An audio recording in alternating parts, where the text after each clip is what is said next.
Your reasons for listening to the show, well, those are your own. But just keep in mind that the views, information, or opinions expressed on the Tuddle Daily Podcast are solely those of the individuals involved and do not necessarily represent those of our sponsors. Yeah, it's called free speech, people.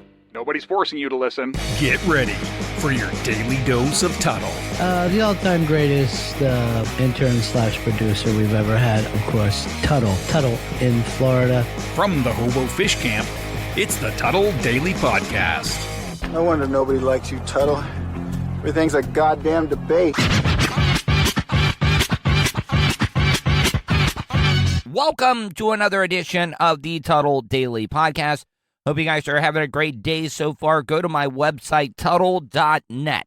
That's Tuddle with two D's, Tuddle.net. When you go there, you're going to be able to find every single place to be able to find me online, social media, YouTube, the podcast, whatever it may be. Hell, you can even find out how you would like to be able to donate. You can go to my PayPal. I'll throw that one in there while I'm at it. PayPal.me/Tuddle on the radio. Now, yesterday, not the greatest day. I'm not going to get into it too much.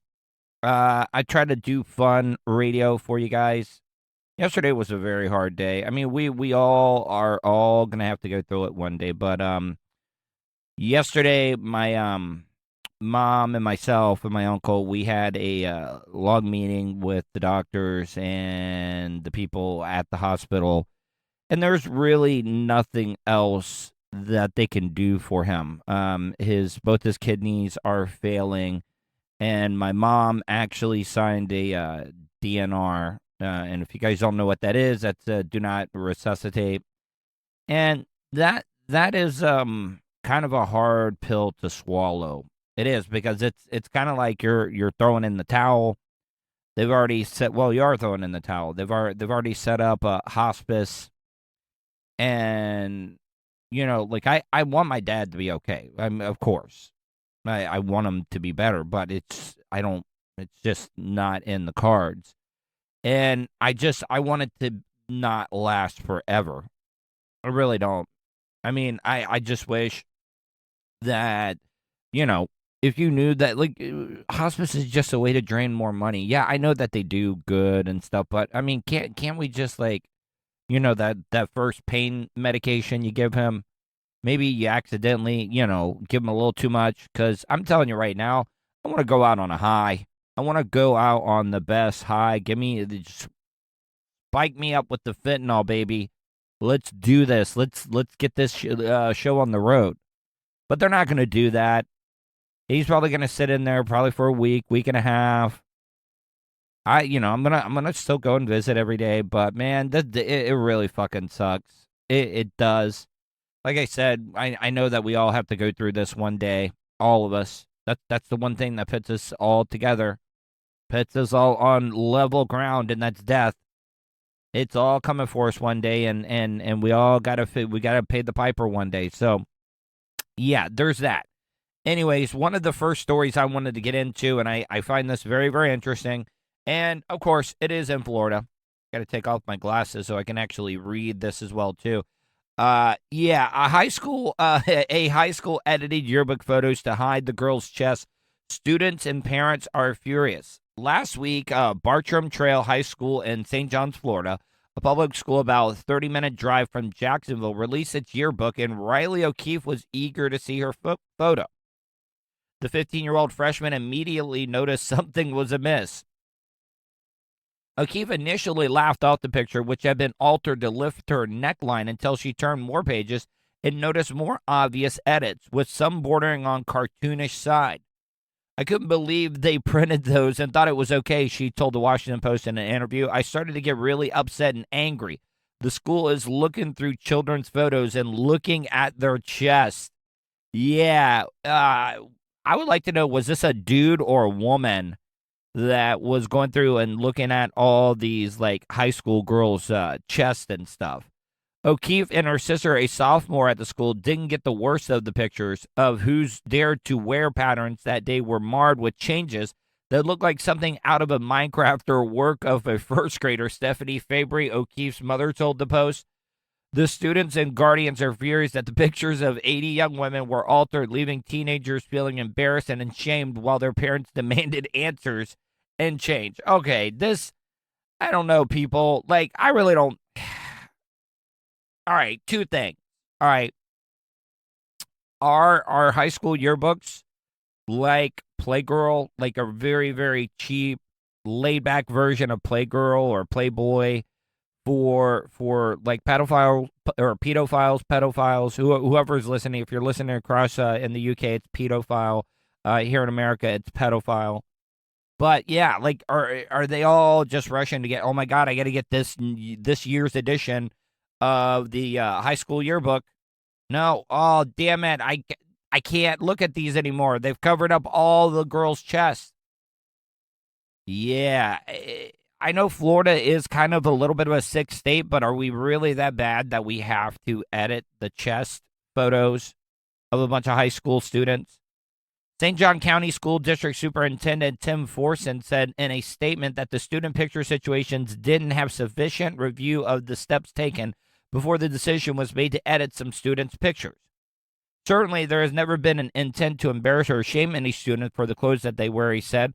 Unfortunately, we are learning a valuable lesson in the importance of the process, and understanding the intent is not always the result. The edits were made by a teacher who was also the yearbook coordinator, according to Christina Langston, chief in communication relations for the school district. So, was it a woman or was it a man? In the past, students were deemed in violation of the student code were excluded from the yearbook altogether, she said. The digital alterations to the images of female students were a solution to make sure all students were included, said Langston. Way to cover your ass and way to flank yourself, but bravo. Who said students left out were not notified in the disclaimer of the yearbook page was the notice. Forson said the yearbook coordinator did nothing to deserve any disciplinary action, First Coast News reported.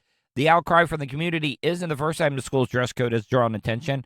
In March 31st, girls received dress code violations after school administrators and other school staff patrolled the hallways to monitor student attire, which involved asking girls to raise their hands over their heads to see if their shirts exposed the skin around their abdomen. Ooh, yeah, that's a bad look. That's a real bad look as well. The St. Augustine Record reported the school usually averages about 12 or less dress code violations per day for its more than 2,800 students. Now, I mean, are girls still dressing like hoes? I mean, I don't want to sound like that old dude, but I know back in the day, the Daisy Duke shorts were the big thing. And the thing that the guys always got busted for were the Big Johnson shirts. I don't know if you guys remember that. That was a very, very 90s, late 80s type thing, where it was Big Johnson shirts, Big Johnson this, Big Johnson that. It was all about, guys just trying to say they had big dicks in a funny way. And those shirts, you always got told to turn those inside out. It without fail, you just wanted to see how long you could go throughout a day before a teacher told you to turn your shirt inside out. That was the whole fun and games of wearing Big Johnson t-shirts. Now, one of the next stories I wanted to talk about is, where is all of this, anti-Semitic hate coming from? I know that a lot of it has to do with the conflict going on in the Middle East. I don't even want to really even touch that one. But I've never really understood why do African Americans, I'm not saying all, I'm not trying to paint with a broad brush, but why do African Americans hate Jewish people so much? Like, there's so much anti-Semitic rhetoric coming out of the black community, African American community, and I'm a little curious. I would love to know, because in this next story, this guy, he basically left his shit at a synagogue. Now, I don't know if it's his actual shit, or if him and a bunch of his guys ended up shitting in a bucket, and then it was like a community, like, mixture of shit in a bucket that you're going to bring to the synagogue. But I don't know. It made the news. You made a statement, buddy, with your shit bucket. You certainly did. This morning, a new mugshot for 39-year-old Jeffrey Carl Fleming, one day after he was arrested on charges of littering human waste and stalking with an enhanced hate crime charge. I don't know about you guys, and I know that it most likely does not fit under the freedom of speech or freedom of expression, But I got to tell you, I feel like I'm expressing myself every single time I go to the bathroom and lay down a number 2. I'm just telling you, like, it is sometimes a work of art. I'm not trying to get too disgusting. I'm not trying to shock jock you here, but it is the truth. So, I mean, how is this guy, spreading his feces? As long as he's not, like, throwing it on people. But, I mean, he was, like, laying it around the area of the synagogue. I don't understand. Like, I know that it's not right. I know that I wouldn't do it, but is it protected speech? Because, like I said, every morning when I go use the bathroom, I feel like I'm expressing myself. The Jewish bastard pulled a pistol on me. I swear to God, hearing that guy like explain himself about the pastor or priest or whatever it is, the rabbi out on him, doesn't that sound a lot like Tracy Morgan? Tell me, this sounds just like Tracy Morgan. I'm telling you. Want to get you pregnant, girl? Take you right behind the middle school, get the C-section skulls. Yeah, get you pregnant, girl. Fleming, believed to be the same man seen in this video, shouting obscenities outside Chabad of South Broward. He's also accused of leaving a cooler full of feces on Friday and spitting on a menorah before riding off on his bike. And just to let you know, it wasn't one of like those good Yeti coolers. Nah, that would just be like going way overboard to give somebody a shit, like a Yeti cooler filled with shit at your synagogue. I don't know, man. Like, I've always wanted a Yeti cooler, and I think I would be tempted to wash the human feces out of that Yeti cooler just to be able to use it again. Because Yeti coolers, you're talking like $300-400 on the low side here. So yeah, I'm cleaning that cooler out all day. Rabbi Mendy Tenenhouse says the hateful act happened again on Sunday. It's rooted in hate and anti-Semitism. Well, listen, the guy can come back all he wants to if he's shitting in Yeti coolers. Yes, bring it on down, buddy. We will flip all your shit Yeti coolers all day long. Come down. Leave them. We got plenty of room for your Yeti shit coolers. He chose to bring it here. And it's not the first time, with Hallandale Beach Police investigating another feces incident at this synagogue right down the road. They're coming every day on, every minute. I'm just saying. Look, okay. If you're going to make comedy, you got to make comedy. You can make jokes about anything. I hope cancel culture doesn't come after me for this one. But come on, man. What if one of these guys dressed up or started using the character name Adolf Shitler? Adolf Shitler. Yes, Adolf Shitler. It is a horrible pun, but I love puns. Adolf Shitler. Officials with the Anti-Defamation League of Florida say they saw a 40% increase in anti-Semitic incidents last year, with the recent violence between Israel and Hamas in Gaza only making things worse. Free Palestine, F the Jews, die Jew. This man says his family was attacked and threatened while leaving a synagogue in Bal Harbor. Hateful acts that officials say have become far too frequent. Or, you know what, though? We could take this even further. Like how all these cartoons, those Schoolhouse Rock specials, they all had like an antagonist. What if Adolf Shitler was like, this is Adolf Shitler is the enemy, and then you have like a bunch of different Jewish people that can form into a big, giant, more bigger Jew, Jew Voltron versus Adolf Shitler, and then it's just a battle. It teaches you good versus evil, and Jewtron actually defeats Adolf Shitler at the end of every single show. They high-five each other, freeze frame, and then it's the more you know kind of rip-off that G.I. Joe used to do. Yeah. It's a winner all day. Take it. Steal my idea, people. Gonna take a quick break. Be back in a few minutes. You are listening to the Tuddle Daily Podcast. Great news, folks. You now have the chance to see the face in front of that sexy voice. Right you are, sir. The Tuddle Daily Podcast streams Monday to Friday on YouTube. Anything can happen at the Hobo Fish Camp. Okay, sir. That's enough. Okay. So go to youtube.com/Tuddle. Don't forget to subscribe and hit that bell button so you're notified anytime Tuddle goes live. Good job, sir. Questions? Comments? Concerns? Compliments? Or do you just want to tell Tuddle to fuck off? In any event, contact Tuddle. Tuddle@gmail.com. It's, Tuddle with 2 Ds, dumbass. All right, guys, welcome back to the Tuddle Daily Podcast. Make sure you go to my YouTube channel, youtube.com/Tuddle. Make sure you subscribe and hit that bell button, because when you hit that bell button, it's going to alert you anytime that I go live. Morning coffee. Anytime I go live or I upload any brand new content. So go to my YouTube channel, youtube.com/Tuddle. A lot of people ask me, hey, Tuddle, what are some of the things that you're the most proud of in your radio career today? Now, I know this is going to sound rough, but or weird, but the most fun, the thing that I am the most proud of, the most about being a broadcaster, was my coverage back, I think, 2012, 2013, covering the Casey Anthony trial. For the longest time. I was out there, even during jury selection, I was out there because, Bubba the Love Sponge at the time, who I was working for, was actually tied up into the Casey Anthony trial because of the parody songs that they did. The one famous one, My Trunk, done to a parody of My Hump. I'm going to have to sneeze, so I'm just giving you a heads up. Here we go. I hate it. I am such a weird sneezer, and as you can tell, my sinuses have been horrendous.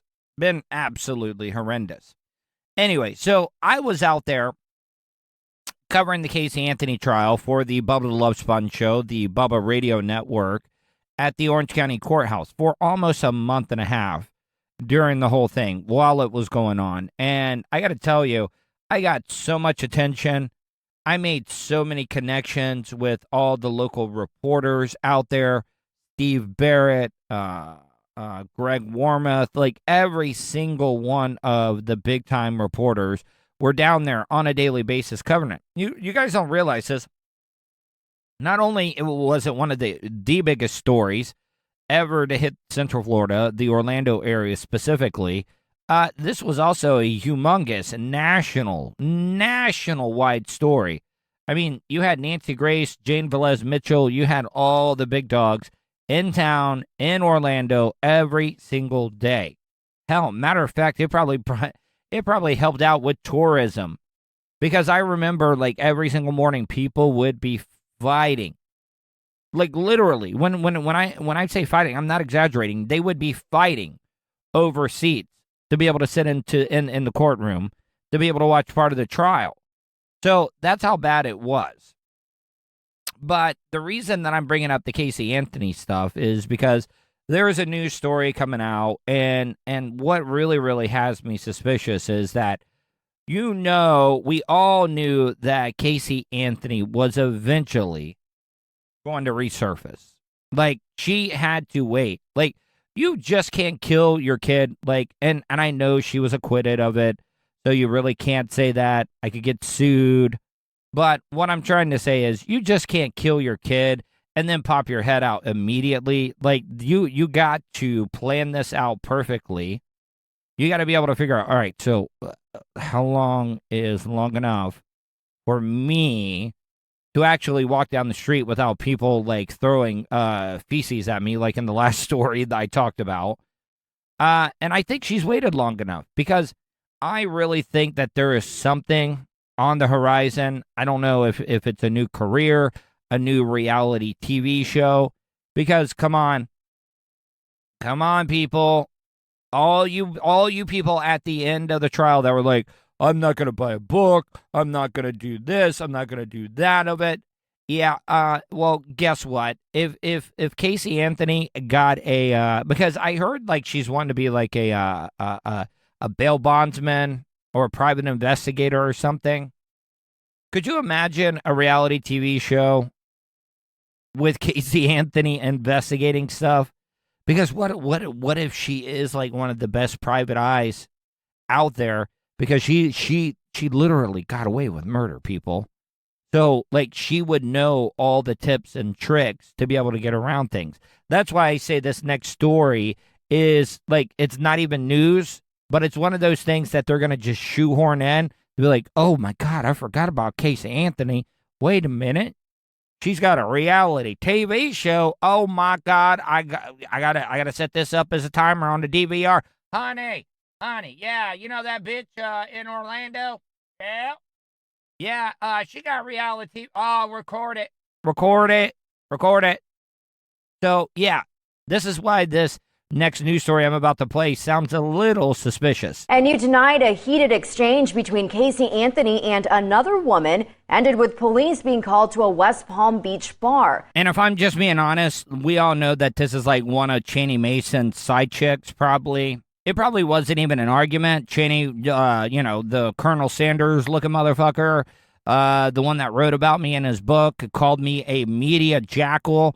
You know, Cheney is just like being the puppeteer. He knows exactly what's going on. This is just a little distraction of, hey, look, Casey Anthony's still alive, but she's got a reality TV show where she's going to be hunting down the criminal. The criminal becomes the criminal investigator. The Casey Anthony Files. Dun, dun, dun. According to a police report, Anthony got into an argument with the woman over an ex-boyfriend. They were both dating at the same time. Cheney Mason. Yeah, it's Cheney Mason.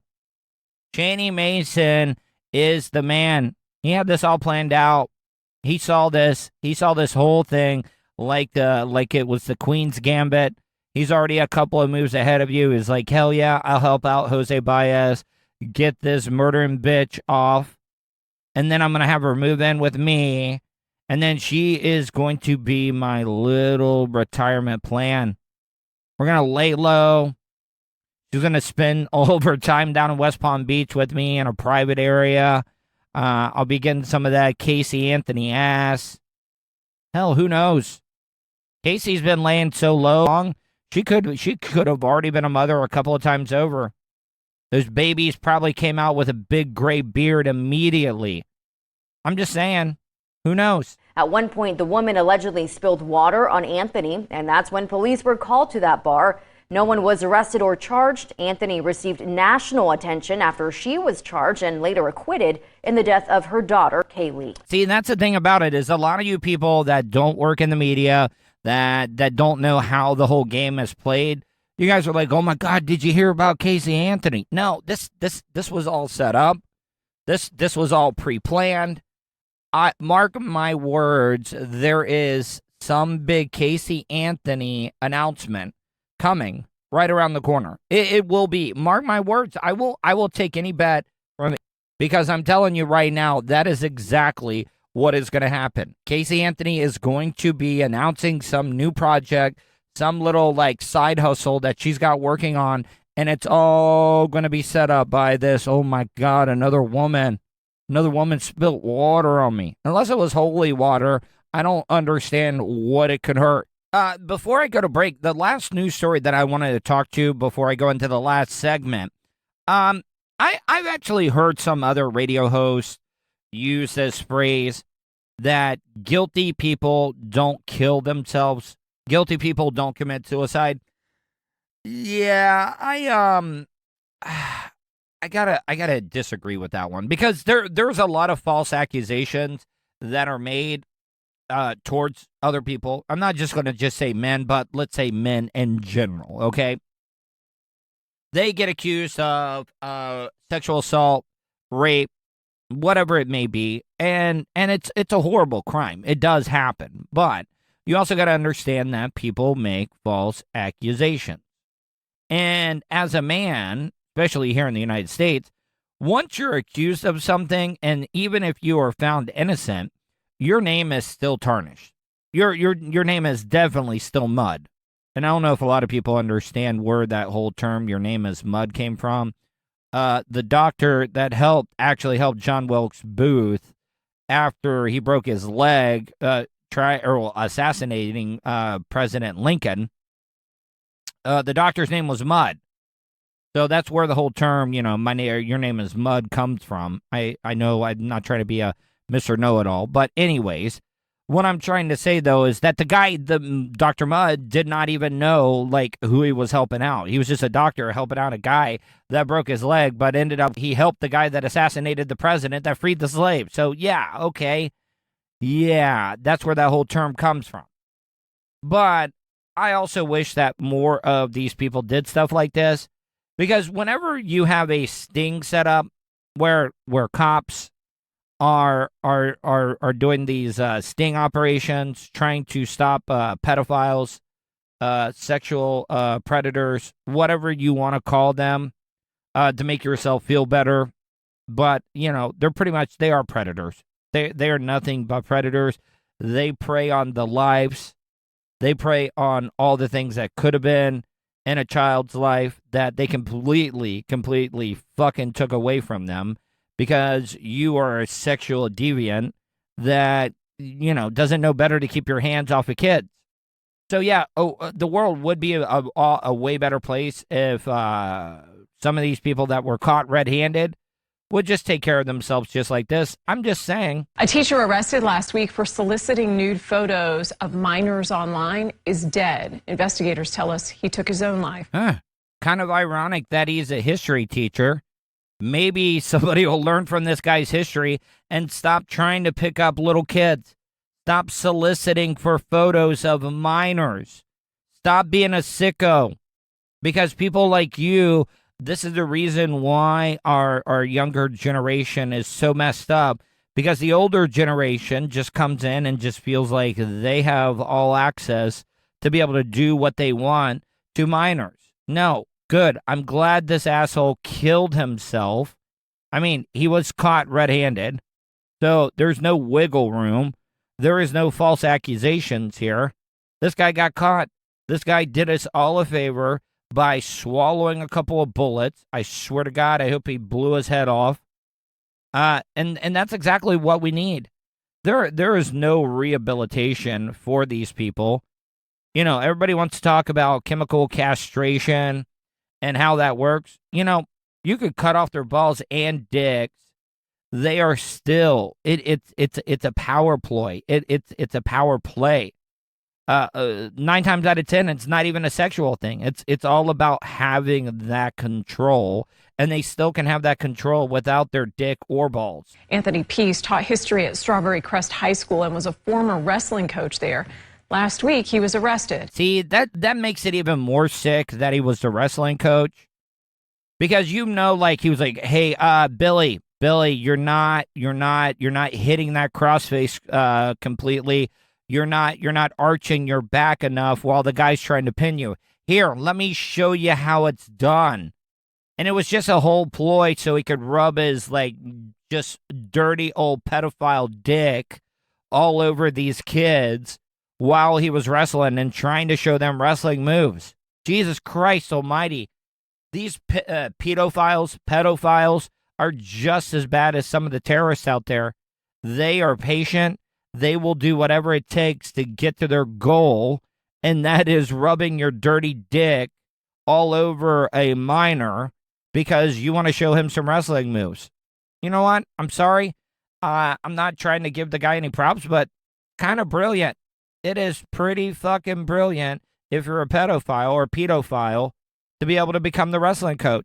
Investigators said Peace thought he was asking a 14-year-old for inappropriate pictures, but instead was chatting with a detective. Today, they confirmed Peace shot and killed himself last Thursday. Okay, so I gotta start off by saying I don't want you to think like I have any sympathy for this dude at all. I really, really don't. I think the stings are perfect. But, I mean, if we're going about this legally, okay, what law was broken here? What law was broken here? Okay, so if the guy broke a law, okay, so hear me out. I know that I'm all over the place here on this one, but I got to go in a roundabout way. Okay, are police officers allowed to break the law to catch people breaking the law?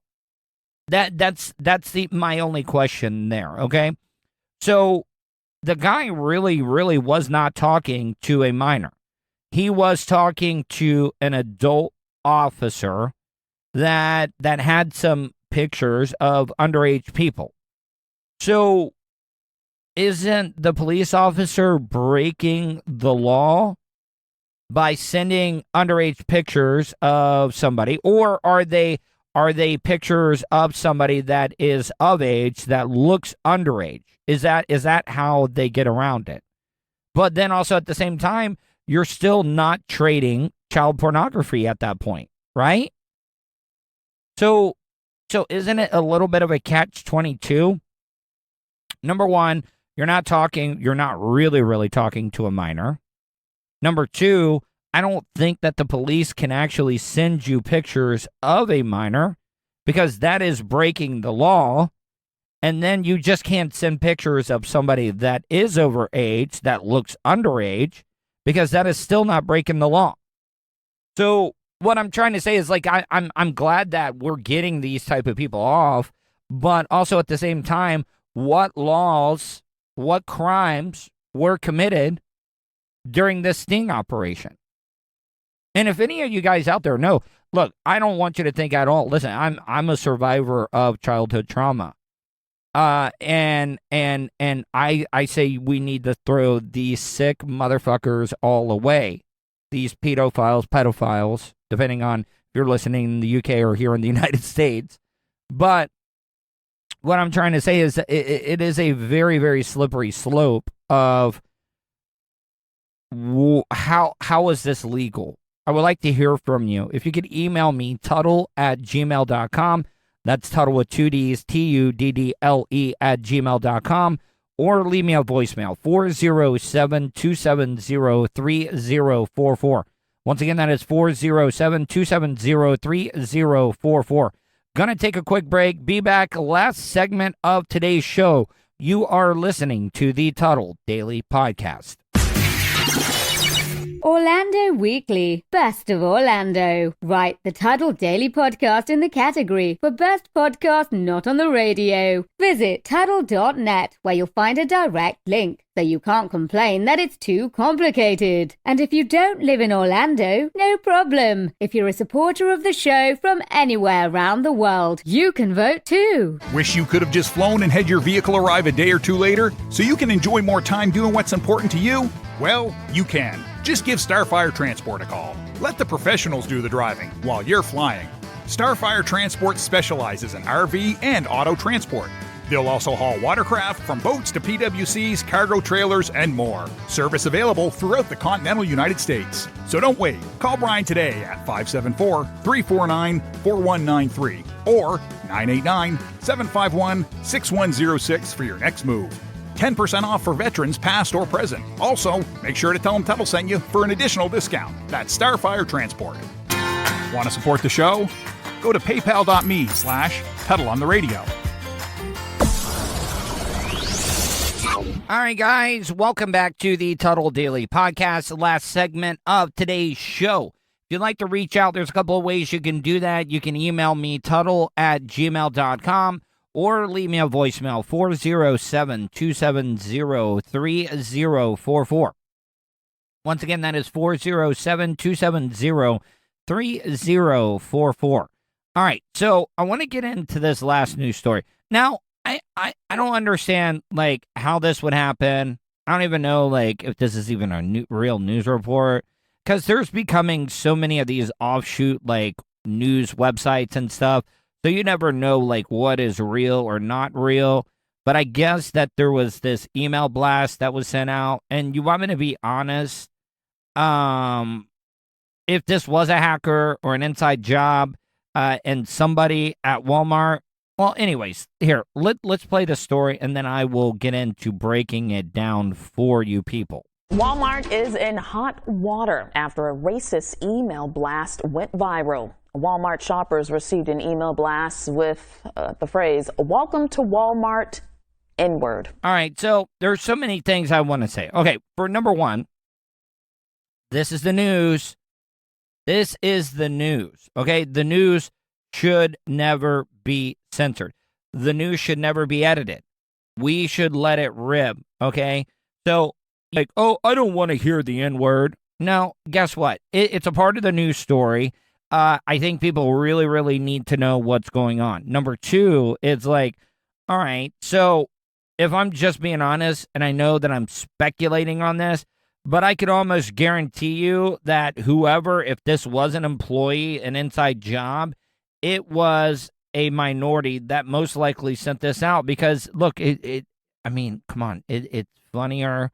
It is funny, okay? I know it's a bad word. I think it's a disgusting word, but this is funny as fuck, though. You got to admit. Like, you know that 9 times out of 10 that this was a black person or an African-American that sent out this welcome N-word, which they just should say the N-word. I know that I'm being a big hypocrite because I'm not saying the N-word, but guess what? I can't do it. I don't want to say it, but I'm also afraid of cancel culture. Written in the heading. So instead of your name, it was the N-word there. Yeah, you're looking at it right. Several shoppers screenshot the racist greeting, with many asserting that it was sent to their private email. Some assumed it was a possible hoax. Shoppers took to Twitter with their screenshots slamming the grocery store giant and also asking for accountability. You want to know what accountability stands for? Accountability means I need to get paid. No, look, it is an offensive word, but you do not deserve to get anything. It is just a word.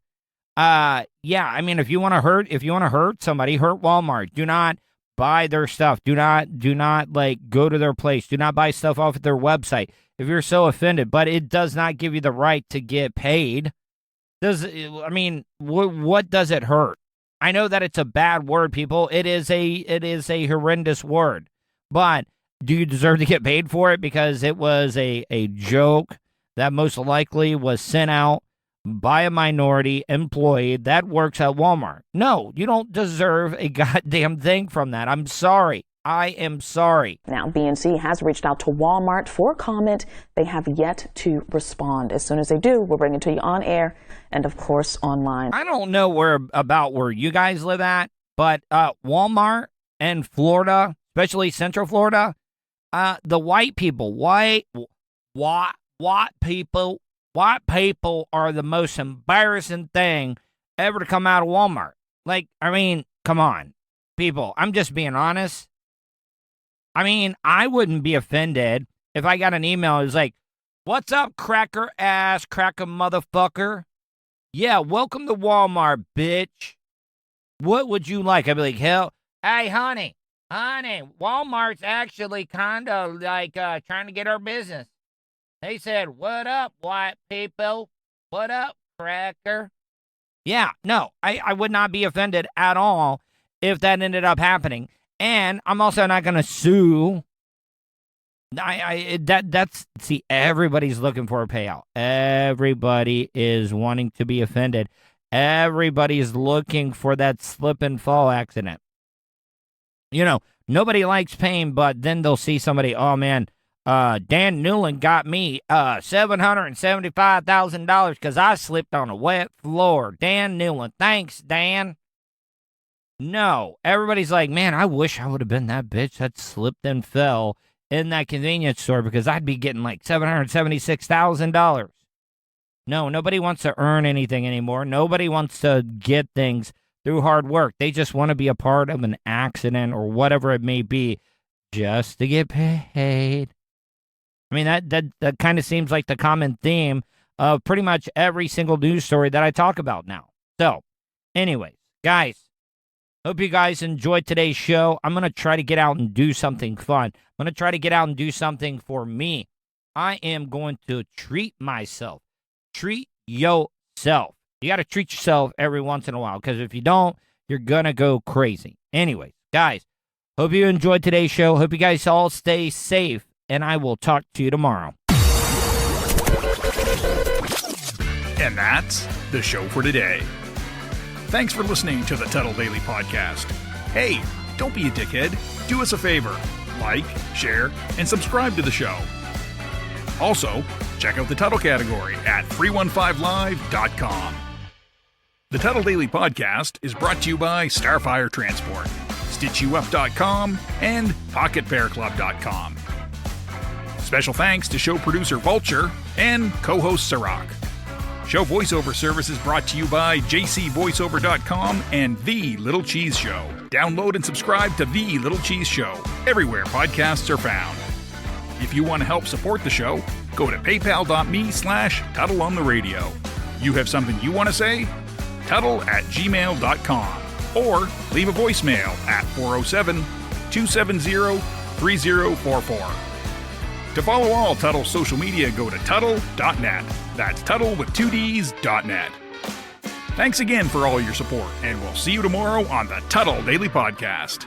A society grows great when old men plant trees, the shade of which they know they will never sit in. Good people do things for other people. That's it, the end.